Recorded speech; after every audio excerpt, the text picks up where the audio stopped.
Hi అండి. నేను Vijay. Hair transplantation జరిగిన తర్వాత అయితే ఈ రోజుకు డే 173 అండి. సో ఇక్కడైతే నా హెయిర్ అనేది ఇంప్లాంట్ చేశారు. సో ఇదంతా కూడా ఇంప్లాంట్ చేసిన హెయిరే. చూడొచ్చు ఎలా ఉంది అనేది. సో ఇదండి. సో ఇదంతా కూడా ఇంప్రూవ్ అయితే అయింది. ఇంకా ఇంకా కంప్లీట్ రిజల్ట్ అయితే రాలేదండి. సో కొంచెం మింటాప్ అప్లై చేశాను, కొంచెం అందుకే ఆయిలీగా కొంచెం స్కార్ప్ ఏరియా కనిపిస్తుంది. అండ్ కామెంట్లో చూశానండి. సో అన్న, ఇప్పుడు మీరు ట్రాన్స్ప్లాంట్ వల్ల ఏమన్నా సైడ్ ఎఫెక్ట్స్ ఉంటుందా అని అడిగారండి.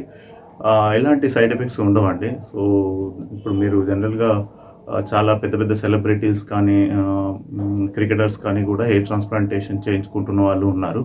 సో మనం ఒక పర్ఫెక్ట్ డాక్టర్ మనం చూస్ చేసుకుంటే కనుక ఎలాంటి సైడ్ ఎఫెక్ట్స్ ఉండవండి. సో నాకైతే ఎలాంటి సైడ్ ఎఫెక్ట్స్ అయితే నేను ఫేస్ చేయలేదు. ఐదర్ సర్జరీ ద్వారా కానీ లేదంటే మనం వాడే మెడిసిన్స్ ద్వారా కానీ ఎలాంటి సైడ్ ఎఫెక్ట్స్ అయితే ఇప్పటివరకు అయితే ఏం లేవండి.